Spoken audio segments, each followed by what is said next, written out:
Hi everyone, and welcome to this week's episode of Low Season Traveller Insider Guides.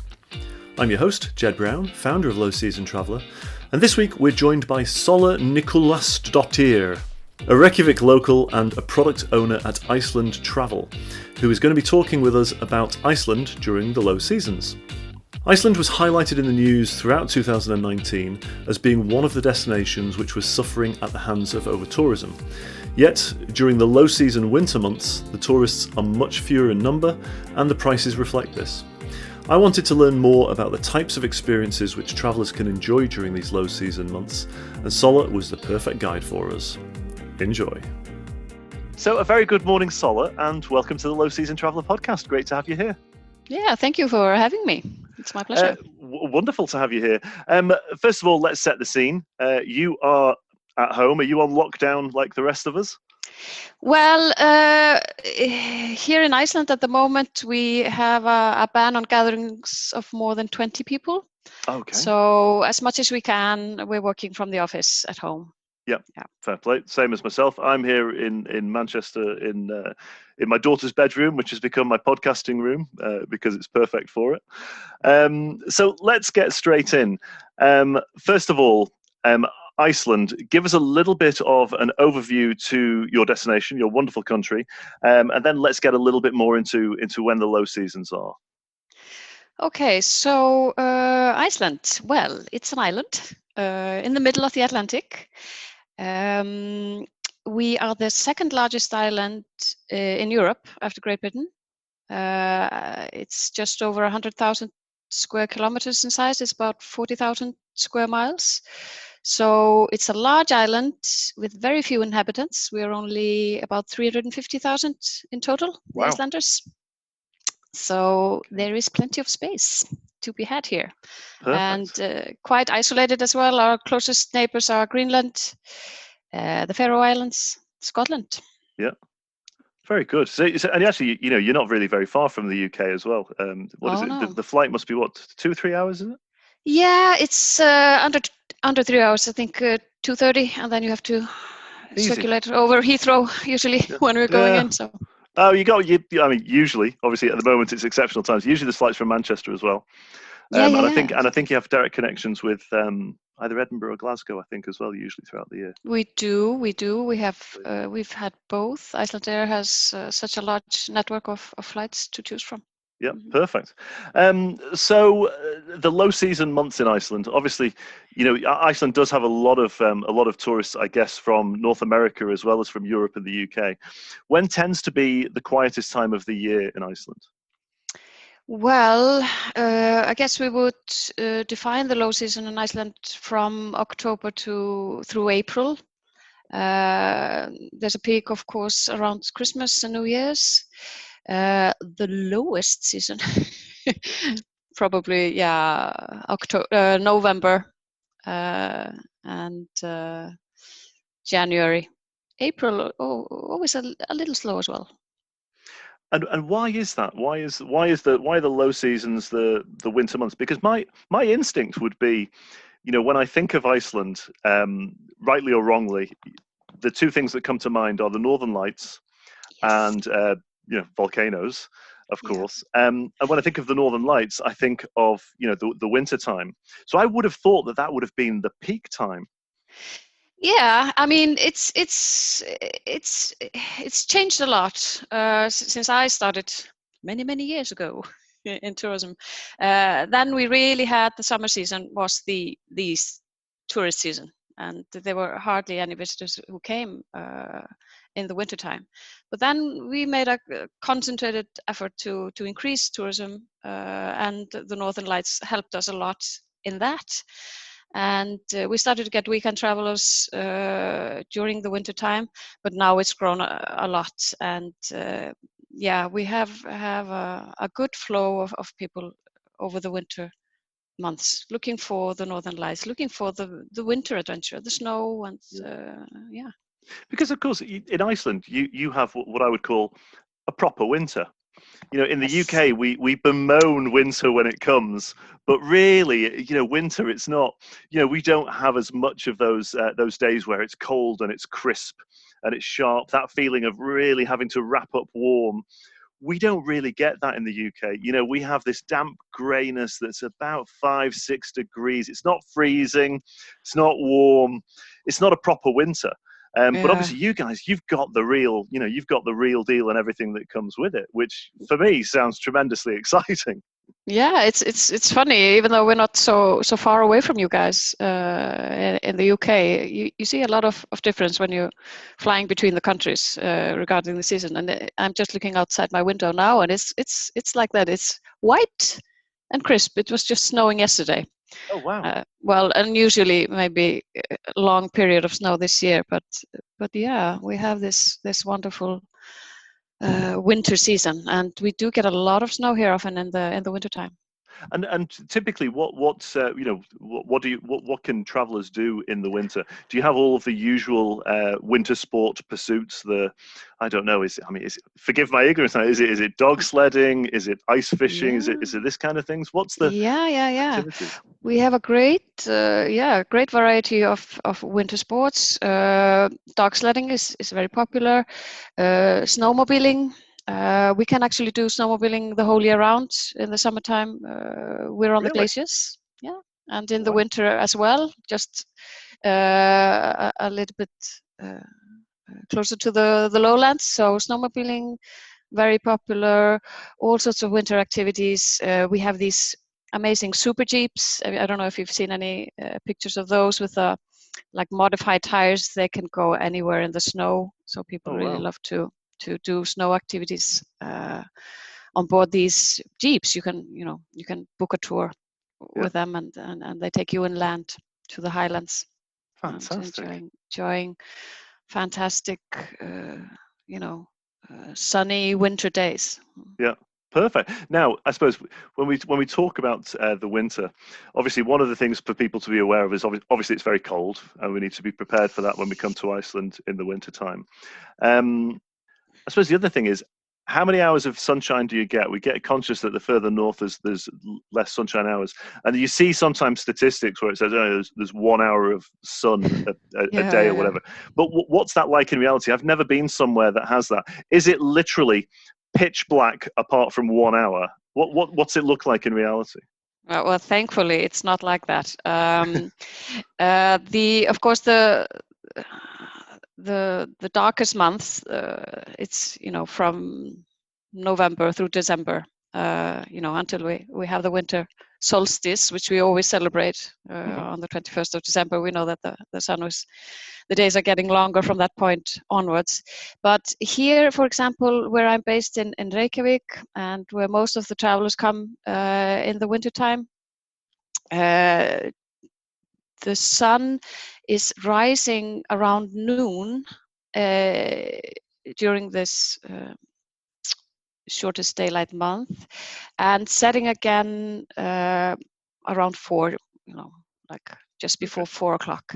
So we have only about 4 hours of sunlight, but the day starts, of course, earlier. It starts to get bright earlier, and it gets dark later than that. So we have always a few hours of daylight to work with, plenty to do all these great excursions that are available. And another thing is that when we have the snow, it gives us an added brightness to the days. Yeah, all of the light that is there will get reflected around the snow. Perfect. But we don't complain about the dark nights, not when we're working in tourism, because of course that allows us as well to enjoy the northern lights.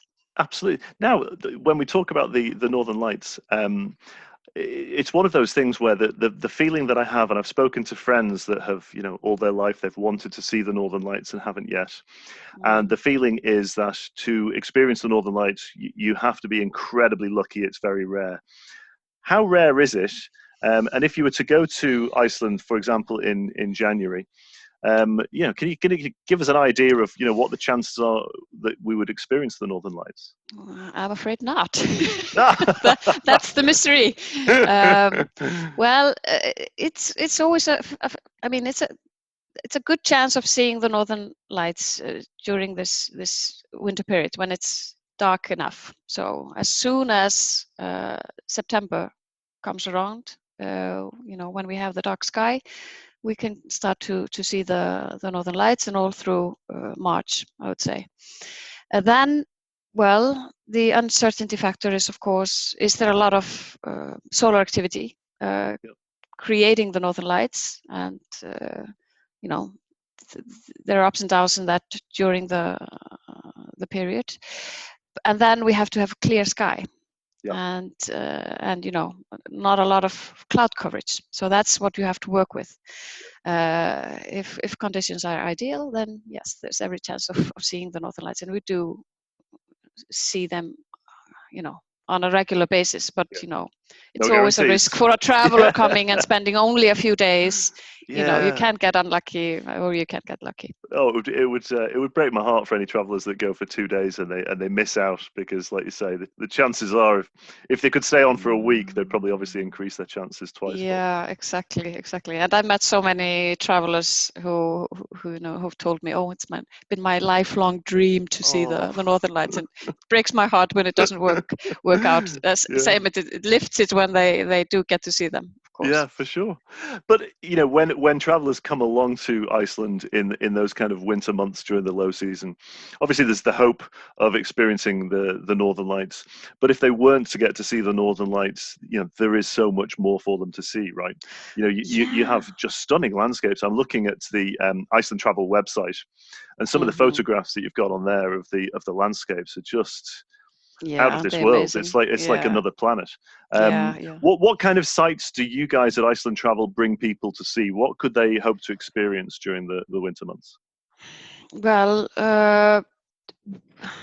where to start, really? The landscape is out of this world, of course, and anyone who looks at pictures from Iceland knows this. So, it's the volcanic landscapes that you drive through.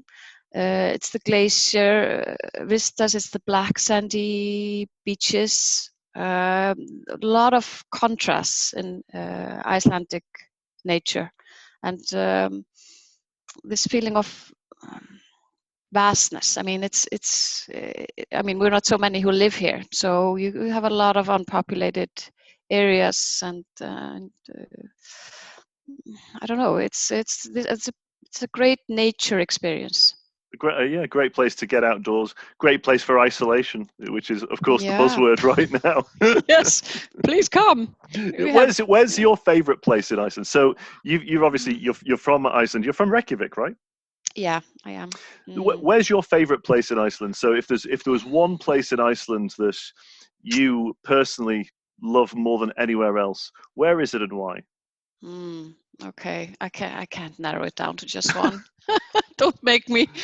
Well, I love a childhood favorite of mine, because when I was growing up, we went there a lot for camping trips. My parents and I is the Vatnajökull National Park, which is in the southeast, really, of Iceland. This is where the largest glacier, Vatnajökull, is located, and that's probably the best place for these great contrasts. It has this black desert sands, has the highest peak of Iceland, lots of volcanic activity underneath the glacier, and then this beautiful sheltered oasis called Skaftafell, where you can do a lot of hiking. There's this original birch forest there, great camping grounds. So that's a favorite. And then the highland, for example, in the north, around a place called Askja, which is very barren, very lunar-like landscape. That's another favorite place of mine. Fantastic lunar landscape.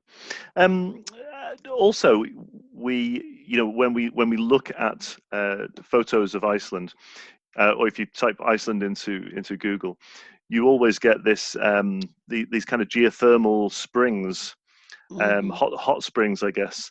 Tell us a little bit about those, because again, it's something that we just don't have that here in the UK. What are these springs like, and what, I mean, are they everywhere? They are pretty much everywhere. It's only in the furthest regions of the east and the northwest, where we don't have anymore this hot spring activity. These are the oldest part of the country. But otherwise, you find the hot springs pretty much everywhere, which is a great gift for us, the Icelanders. This is where we go bathing. So we can go bathing in these hot springs the whole year round. And then you have these hot spring areas which are so interesting to visit, like the geyser geothermal area, which is not so far from the capital city. There you see the spouting springs, like the famous geyser and Strokkur, and then these bubbling pools of hot water.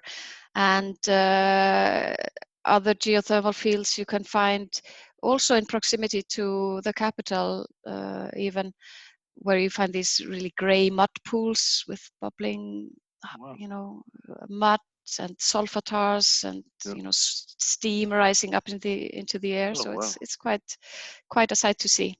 And the pools that you bathe in, what is there any form of I suppose etiquette or culture? When you sort of go to, I mean, do you go to these pools often yourself? Oh, yeah. Yeah, really? Is this? I mean, would Icelanders typically they go to these things? Yes, we do. I mean, of course, when we travel, we like to try these hot pools, if we haven't before and so on. What we do as well, I mean, in every town and in the capital, we go to the geothermal swimming pools. Okay. These are heated with this geothermal water we find in the ground. So a lot of us go every day, to the pools. They're all outdoor. With the geothermally heated water. So we go swimming, and then we go sit in the hot pots, as we call them, and go to the steam baths. And it's a great contrast with the crisp, cold air outside. Wow. And I believe very strongly in the curative powers of the Icelandic hot springs. Oh, very good. I love it. And presumably then this would be, if anybody's looking at coming to Iceland in the winter months and they want to interact with the locals and, speak to the locals and just sort of, get to know the locals. The hot springs would be a good place to go. Definitely. For that. Yeah. I always recommend, I mean, everyone always wants to visit the Blue Lagoon. I mean, right.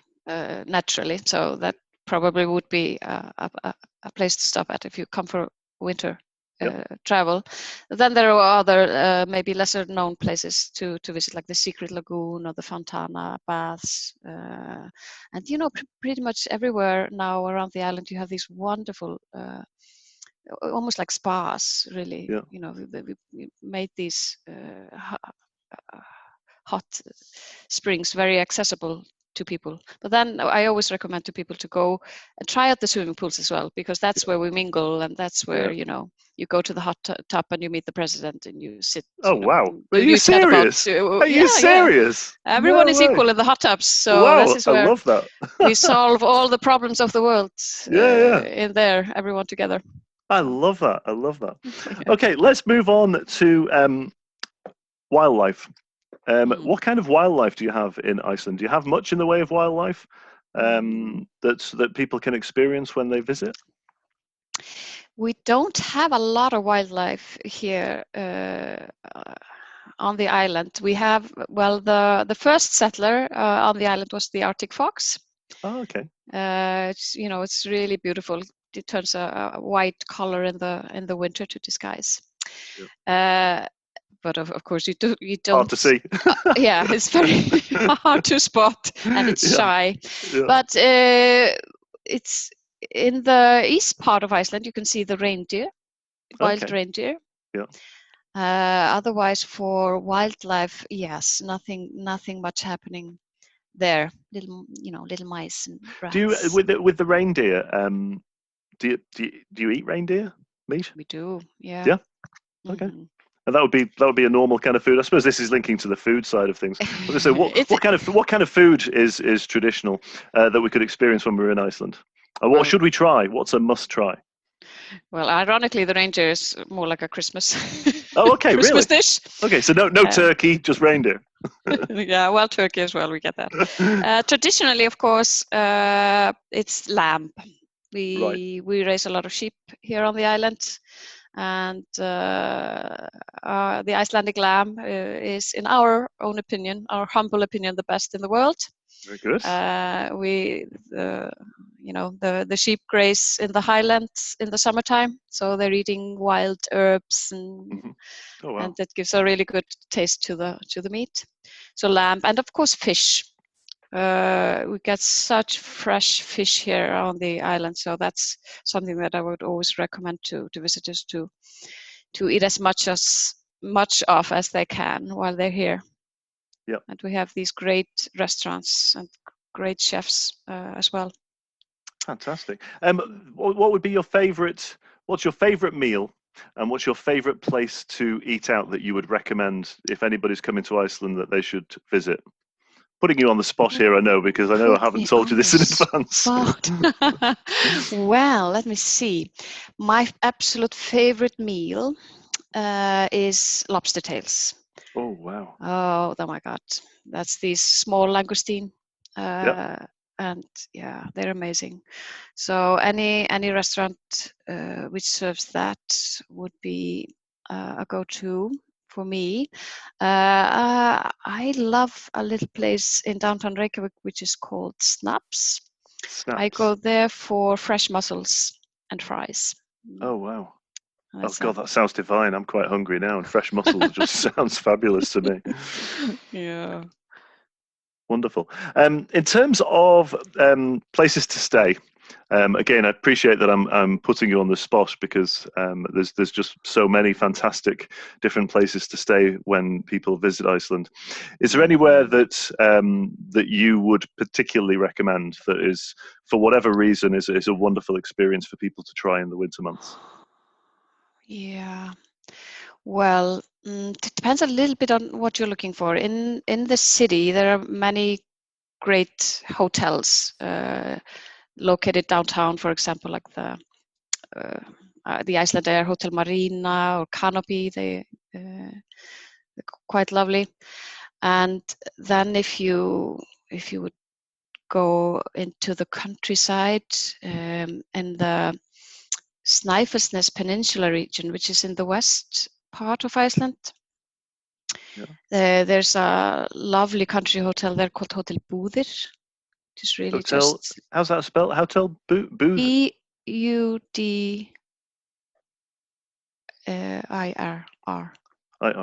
Budr. Okay, I'll have a look at that. It's quite lovely, and in the south, oh Lord, so many. Maybe a well-known one is Hotel Rangá, quite an established hotel, wonderful for Northern Light viewing. Okay. Yeah. So yeah, there are so many great places. Yeah. I can't. For sure. I was doing a little bit of research before speaking to you, Sola, and something that came up again and again, and I'm laughing but it sounds like it's serious business. Elves. Oh yes, it's dead serious. Dead serious. I can't stop myself from laughing. I was saying it to my daughter. I said, "You're not going to believe this." But there was some kind of statistic which was saying that something like 70 or 80% of all Icelanders either believe in elves or, at the very least, certainly would not deny their existence. Yes. What's the story behind this? What's this? Where does this come from? Well, it comes from the Vikings and the Celtic slaves they brought along. The Irish and the Scottish, I guess. The elves were already here when they came, so they're originally part of the Germanic mythology. Where you had Odin and Thor and those guys. You had the elves as well. So they've always been present here on the island, and they were very much part of the community. I mean, all the way up to the 20th century. And I remember stories from my grandmother and her generation, for example, they had stories about the elves of meeting the elves, having all sorts of communication with the elves. So that was really, a strong belief, even though it's died down a little bit with us. But the elves, they live in the hills and in the rocks. They are very much like the humans. Yeah. They're not like the fairies. I mean, these are human size people. Okay. Just, usually more beautiful, more, better dressed and more elegant than the regular humans. They are invisible, however. So you have to have the gift of second sight to see them, or they have to wish for you to see them. Wow. So there are stories about the elves everywhere you travel around the island. And even though this belief in the elves has diminished, still, like you were saying, the majority of Icelanders are hesitant to deny their existence, even though they haven't personally met them. Wow, that is fantastic. And is there much interest then from the visitors in the elves when they do visit? I believe so. I think they enjoy hearing these stories from the locals about the elves. We also have the trolls. We have ghosts. We have a lot of folklore, which is very interesting to get to know. Not surprisingly, if you think about the long, dark winter months in the older days. Yeah. For sure. Well, Sola, I think we're approaching the end of our time. I just want to thank you so much for talking us through your beautiful island and some of the things that there are to do there. Obviously, for anybody listening and they want to find out a little bit more about some of the experiences that they can have, they can visit icelandtravel.is. Yes, they can. .is. And they can see some wonderful photographs on there as well, which are just truly mesmerizing, of all of the different landscapes that we've been talking about for the past hour. Yeah, they can also visit our Instagram account, where there's a great selection of beautiful photos. But they can, and on the website they can see a great selection of winter travel opportunities, all the way from self-drives to short breaks to guided tours. So there's lots of things to choose from. And it's not so cold. I forgot to tell you that when we were chatting. Really? It's not so cold here, actually, so people shouldn't let that scare them away. Even though we have the snow, it's a temperate climate here, so we don't have this heavy frost here in the wintertime. So they just need to bring a hat and a coat, but it's it's nothing too scary. It's not the North Pole. Yeah. Although we're close. Although you're close, exactly. Sola, thank you so much for your time. Very much appreciated, and wish you all the very best. It's been my pleasure, Jed. All the best over to you guys as well. So there you have it. Huge thanks to Sola for giving us a time this week.